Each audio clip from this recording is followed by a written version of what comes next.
A paz do Senhor, meus irmãos. Bom dia, dia de glória, dia de estudo. Vamos lá. Semana passada nós não estivemos aqui junto com os irmãos porque estávamos com alguma enfermidade e não podemos, na verdade, nos achegar até os irmãos para podermos falar um pouco sobre a lição, né? A lição passada que foi tratada o assunto, lição número 5, a realidade da grande tribulação, né? Falando rapidamente sobre esse assunto, né, nós bem sabemos e somos também em comum acordo que nós não passaremos, né, nós não passaremos pela grande tribulação. Nós somos o que a linha diz pré-tribulacionista, ou seja, antes da tribulação nós seremos arrebatados, seremos tomados daqui, ok? Então, antes de mais nada, eu quero louvar a Deus pela vida de cada um que possa estar ouvindo essa lição. Eu gostaria que você desse um like, que você deixasse um comentário, para que a gente possa, na verdade, estar interagindo. Então, hoje, 8 de maio, lição número 6, 2022, e nós queremos falar um pouco sobre Apocalipse, o livro do trono, né? Por que o Apocalipse, o livro do trono? Porque quando estudamos o livro do Apocalipse, a palavra trono aparece em média umas 44 vezes. Então, ela vai focar muito, vai falar muito desse local, né, desse ambiente onde um trono é posto, né, onde há outros tronos, onde há coisas em volta do trono. Então o texto áureo fala assim: e logo fui arrebatado em espírito, e eis que um trono estava posto no céu, e um assentado sobre o trono. Apocalipse capítulo 4, versos número 2. A verdade aplicada, independente das circunstâncias, podemos perseverar confiando no Senhor, pois o seu reino é supremo e o seu reino ele é eterno. O seu reino é eterno. Os objetivos dessa lição: ensinar que o Apocalipse é o livro do trono, falamos sobre isso, mostrar os personagens em volta do trono. Então esse trono de Cristo ele também está acompanhado de outros tronos, 24. Apresentar as características de Cristo no trono. Então, as características dele agora como rei, como soberano, né, como juiz. Então, é uma nova aparição, na verdade, né? É uma nova fase, é uma profecia cumprida e agora exercida por Cristo Jesus, o nosso Deus. Então, o texto de referência, Apocalipse capítulo 4, verso 3, fala-nos assim: e o que estava sentado era na aparência semelhante à pedra de jaspe e de sardônica, e o arco celeste estava ao redor do trono, e era semelhante à esmeralda. E ao redor do trono havia 24 tronos, e via sentados sobre os tronos 24 anciões, vestidos de vestes brancas, e tinha sobre as suas cabeças coroas de ouro. E do trono saíam relâmpagos, trovões e vozes, e diante do trono ardia 7 lâmpadas de fogo, as quais são os 7 Espíritos de Deus, e havia diante do trono um como um mar de vidro, semelhante ao cristal, e no meio do trono, ao redor do trono, 4 animais, cheios de olhos por diante e por detrás. Olha só que maravilha. Então, queridos, nós vamos iniciar nossa lição falando um pouco sobre essa conduta de trono, né? E essa pessoa do trono, ela é Jesus Cristo. Jesus Cristo, nós vamos ver em toda a Bíblia Sagrada, tanto no Antigo como no Novo Testamento. Daniel, por exemplo, 7,14, vai falar que Jesus foi lhe dado domínio, reino e glória. O profeta Daniel já vai nos trazer essa visão de Jesus, né? De reino e glória.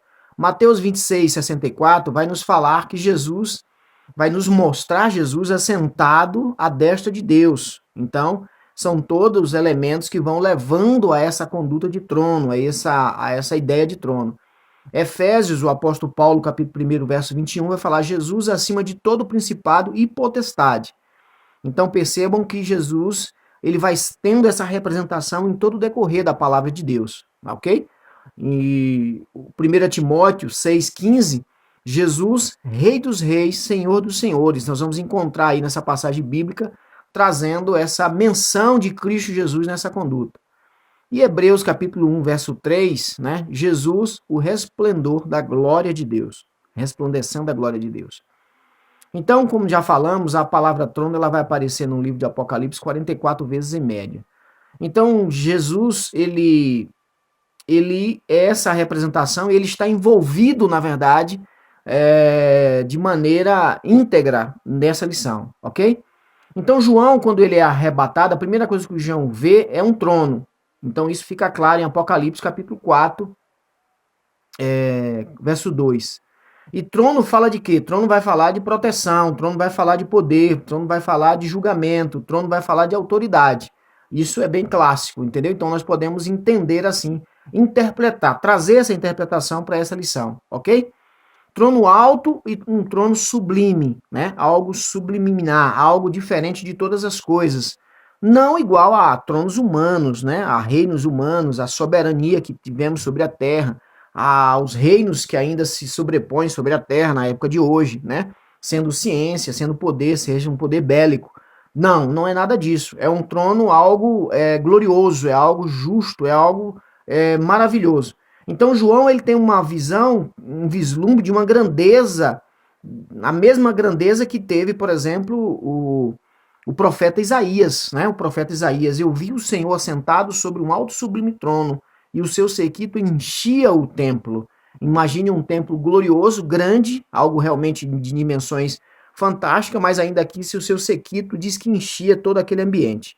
Então, trono de justiça e juízo, essa é a base do trono de Deus. Essa é a base do trono de Cristo Jesus, ok? Justiça e juízo, guarda essa palavra aí. Então a Bíblia vai falar sobre o trono de Deus nesses patamares, sabe? Nessas bases. Nesse trono, o homem sim agora encontrará o real sentido de segurança, de equidade, de paz, né? De conforto. Porque hoje, por exemplo, nós temos os ministérios que poderíamos fazer uma rápida comparação com tronos terrenos. Mas hoje o Ministério da Justiça ele não nos garante, na verdade, segurança, né? O Ministério da Saúde ele não nos traz, na verdade, a paz que desejamos ter, quando, na verdade, somos expostos a um tratamento de saúde. E por aí vai, na verdade, né? Então nós não temos a segurança pública desejada. Então os tronos são falíveis, né? São factíveis de corrupção, né? Não tem a base, essas bases de justiça e juízo, elas não compõem esses exemplos, esses ministérios que nós estamos dando como exemplo de tronos, ok? Então a grande tribulação, ela antecede essa visão do trono, ok? Então nos faz entender que ele vem do alto, ele vem de Deus e é um juízo de Deus, ok? Esse trono, ele é uma promessa feita no Antigo Testamento e ela é uma promessa aguardada para o Apocalipse, né? Os dias que estão próximos, na verdade, de nós. Então esse trono, ele é uma profecia de Davi, que vem lá de Davi, né? Então esse trono, ele faz essa menção, né? Faz lembrar do governo a qual Davi teve e a promessa recaiu sobre ele. Quando Davi ele quis construir, edificar uma casa para Deus, o Senhor não permitiu, mas lhe disse que seu trono, através de um descendente seu, será firmado para sempre. 2 Samuel 7, 1-16. Então, assim, é essa afirmação. Maria, quando recebe, na verdade, o anúncio, o prenúncio, que ela haveria de gerar, na verdade, esse herdeiro de Davi, né? Essa pessoa que iria reinar, o Senhor Deus lhe dará o trono de Davi, o seu pai, e reinará eternamente na casa de Jacó, e o seu reino não terá fim. Lucas capítulo 1, verso 32 e 33. Então é uma confirmação da profecia do Apocalipse, e nós estamos debaixo dessa perseverança. É isso que nos traz. O livro de Apocalipse tem essa finalidade de nos dar essa certeza, essa convicção. E ele já nos traz paz quando nós entendemos e estudamos a palavra de Deus, ok? Então, assim, nós estamos agora posto o trono, esse trono é uma profecia que já foi nos colocada. Agora, em volta do trono, nós vamos contemplar que quando João ele é arrebatado, ele começa a contemplar essas coisas. Dentre as coisas que João viu nessa sala, nesse ambiente, né, ele viu personagens que aparecem em volta do trono, que compõem, na verdade, esse cenário de majestade, esse cenário de poder, né? Então nós vamos ver que os personagens, eles significam algumas coisas, tem alguns significados, alguns modelos. E isso vai nos servir para edificar a nossa fé. Ele contempla nesse cenário majestoso os 24 anciões, ok? O que são esses 24 anciões? Em que ligação nós poderíamos ter com os 24 anciões? Nós podemos dizer que os 24 anciões representam, na verdade, as 12 tribos de Israel, mais os 12 apóstolos, né? Não queremos aqui forçar texto bíblico, entendemos que a questão de 12 apóstolos é preciso que se explique, na verdade, isso. Não é, na verdade, a realidade da lição. Nós estamos apenas querendo fazer uma correlação para que a gente possa avançar no estudo bíblico. Às vezes os nossos estudos ficam lacunas, mas nós precisamos avançar, porque se nós ficarmos, na verdade, tentando, na verdade, desvendar os mistérios bíblicos, olha, vai ser bem difícil, ok? Mas nós podemos perceber que esses seres estão, na verdade, adorando a Deus, ao soberano, a Jesus que esteve entre nós. Sabe por quê? Porque eles têm coroa, eles estão de vestes brancas, santidade, poder, autoridade. É isso que representa. Essa aplicação, essa interpretação, ela é bem básica. Mas quando Jesus, na verdade, essa pessoa, né, esse como um homem que entra na presença nessa sala de majestade, todos os anciões tiram as suas coroas, jogam as suas coroas ao chão e adoram a ele. Diferentemente também, não diferentemente também dos 4 seres viventes que estão também nessas salas. Nós vamos ver esses 4 seres viventes. O profeta Ezequiel vai falar um pouco mais sobre isso. Quem já, dentro do estudo bíblico de Apocalipse, Daniel, Ezequiel, Isaías, Jeremias, das profecias futuras, né? Nós vamos ver que lá no livro de Ezequiel existem 4 seres viventes. E esses 4 seres viventes também aparecem aqui nessa lição, né? E isso é muito interessante para nossas vidas, ok? Para o nosso ensino aqui. Então essa visão de Deus em seu trono é um despertamento para que busquemos as coisas, né? As coisas que são de cima, onde Cristo está sentado à destra de Deus. E para que a gente possa entrar nessa sala, para que a gente possa entrar nesse ambiente, é preciso também que a gente esteja numa certa condição especial. Então esses 4 querubins, eles são como vigia, eles são como pessoas que nos dão um certo prenúncio, né? Um certo prenúncios daquilo, da santidade de Deus. Nós vamos ver no Antigo Testamento o tabernáculo, e a lição de Apocalipse, essa lição específica, ela vai nos trazer uma visão, uma lembrança do tabernáculo, porque fala de querubins, porque fala também aqui, logo em seguida, das 7 lâmpadas do fogo de Deus, o candelabro, né, que estava também ali, no lugar santo dos santos, que também seria uma sala da majestade divina de Deus, no local santo dos santos. Nós tínhamos a Arca da Aliança com as pedras da lei, o cajado ali, que floresceu, e nós tínhamos também anjos ali que protegiam, na verdade, o propiciatório, né, a tampa do pecado, né, que tampava, na verdade, o pecado nas nossas vidas. Então o tabernáculo ele tem esse sentido de nos trazer essa revelação do alto da parte de Deus. Então as 7 lâmpadas de fogo, João vê também 7 lâmpadas de fogo diante do trono, e é nos dada junto a essa visão a sua identificação, que são os Espíritos de Deus, 7 Espíritos de Deus. Na lição 2 nós falamos um pouco mais sobre isso. Volta lá na lição 2 para que você possa, na verdade, se inteirar um pouco mais. Então Deus ele tem sempre essa... Nós vamos, quando falar das coisas de Deus, tem sempre fogo envolvido, né? Óleo, vestes brancas, isso é muito interessante. João, queridos, quando ele é arrebatado, ele chega em um local e está assentado sobre esse trono, esse ser, né? Esse soberano Senhor sobre todo o universo. Ele é visto, João ele contempla um resplendor, né? Algo glorioso. Esta visão de Deus do trono traz justamente esse despertamento. A coisa é grande, a coisa é gloriosa. É muito, né? Visões inefáveis, é muito além. E aí ele começa a contemplar coisas, pedras preciosas, jaspe e sardônico, né? 2 pedras aparecem para definir a aparência de Deus em seu trono, ok? Pedras, na verdade, refinadas, pedras raríssimas, ok? Mas essas pedras têm a finalidade de representar o esplendor, a beleza, na verdade, o fulgor daquilo que é. Nós vamos ver falar em pedras preciosas nos fundamentos da Nova Jerusalém, aonde nós deveremos ali estarmos, na verdade, de encontro, ok? Nos encontrar com Jesus naquele lugar. Então, assim, nós vamos seguindo e a visão de João, ele começa a contemplar essas pedras, ele vê as 7 lâmpadas de fogo e agora ele consegue contemplar arcos celestes. Quando a Bíblia fala de arcos celestes, a gente vai falar de concerto, né? Vai falar, na verdade,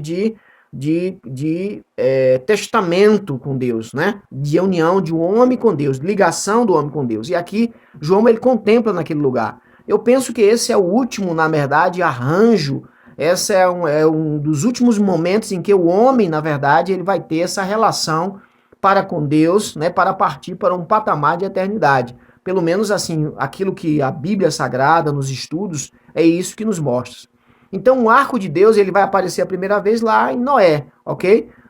Fazendo essa representação. Diferentemente desse arco aqui, nós vamos ver que esse arco aqui ele tem apenas, ele tem uma outra conotação, né? O arco ao redor do trono nos remete também ao texto de Hebreus 4, 14 e 16, porque nosso Jesus Cristo intercede por nós, é possível junto ao trono alcançar misericórdia e achar graça. A mesma representação lá do tempo de Noé, ok? E esse arco ele tem apenas duas cores. Então, assim, restauração e vida. Restauração e vida. Ok? Semelhante à esmeralda, né? Esse arco, então, nessas duas cores, ele tem uma cor semelhante à de esmeralda. Então, o arco de Noé, né? Do concerto de Noé, são 7 cores ali. João vê em volta do trono um diferente de qualquer outro arco já vistos na terra. E o arco celeste estava ao redor do trono e era semelhante a uma esmeralda. A esmeralda, assim como outras pedras citadas, né? Nós já citamos algumas pedras, falamos dos fundamentos da cidade de Jerusalém e falamos também um pouco de tabernáculo. E o sumo sacerdote, ele tinha no seu peitoral, na verdade, 12 pedras também que representavam tanto o fundamento de Jerusalém como também as 12 tribos de Israel. E essas pedras citadas no texto do Apocalipse, elas vão ser arremetidas, na verdade, para essa pedra do peitoral. Perceba que quando o sacerdote se ornamentava, ele se aparentava, na verdade, com a veste sacerdotal, era porque ele ia entrar no trono, no local santíssimo, onde estava, na verdade, a arca da aliança, e ali estava a representação da santidade de Deus. E ali ele ia uma vez por ano para poder expagir os nossos pecados. Perceba então essa relação de conserto, de perdão, entendeu? Esse momento do ano era onde o sacerdote fazia essa intercessão por ele próprio, né? Perceba a infabilidade do sacerdote, mas o sumo sacerdote aqui agora, representado nesse trono, ele vem na forma do Cristo Jesus, na pessoa da Trindade, né? Pai, Filho e Espírito, ok? Então, ele tem essa finalidade, ok? Então nós vimos que o livro do Apocalipse é o livro do trono, devemos confiar sim em Deus, mantermos firmes, né? Nós temos aqui, falamos sobre 3 tipos de tronos, né?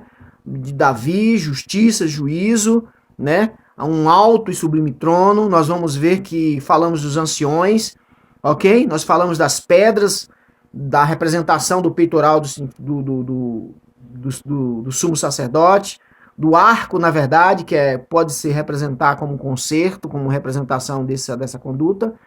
E, assim, essa lição ela tem uma única finalidade de nos fazer lembrar que a Bíblia ela está elencada em um propósito só, e o propósito maior é salvar o homem. O desejo de Deus é que todo homem seja salvo, é que todo homem encontre paz em Cristo Jesus. Cristo ele se importa com o seu problema, Cristo ele se importa com os seus pecados, Cristo ele se importa com a condição de vida que você está vivendo. Eu, como ministro do Evangelho, eu peço apenas a você que permaneça firme, né? Que não deixe que vozes, na verdade, venham, na verdade, colocar em sua mente para que você possa, na verdade, desistir, se afastar da igreja, que você não é escolhido, né? Que você não caia nessa doutrina, mas que você caia, sim, na doutrina da perseverança. Que você possa se juntar com pessoas que possam lhe fortalecer e que você possa andar junto como rebanho de Deus, para que junto a gente possa, na verdade, alcançar esse dia maravilhoso, onde haveremos de estar diante desse grande trono branco. Recebermos, na verdade, a nossa reprimenda, certamente, recebermos também o nosso galardão, e assim nós podemos estarmos juntos. Que Deus em Cristo possa nos abençoar, né, em Cristo Jesus. Não deixe de dar o like, não deixe de ofertar na igreja. Nós temos aí o link aí da oferta, aí nós temos aí o CNPJ. Eu creio que o nosso presbítero Wellington vai colocar o QR Code para que você possa também fazer através do QR Code. Ajude a obra de Deus, né? Nós somos uma igreja evangélica, genuinamente evangélica, cristã. Nós fazemos missões, nós cremos na restauração do homem e da humanidade. Que Deus em Cristo possa abençoar. Meu nome é Pastor Georgito e nós estamos aqui de braços abertos. Nos faça uma visita. Nós estamos aí na QS7 do Areal, Avenida Águas Claras. Venha nos fazer uma visita. Venha adorar a Deus nesse lugar. Amém? Que Deus em Cristo nos abençoe. Amém.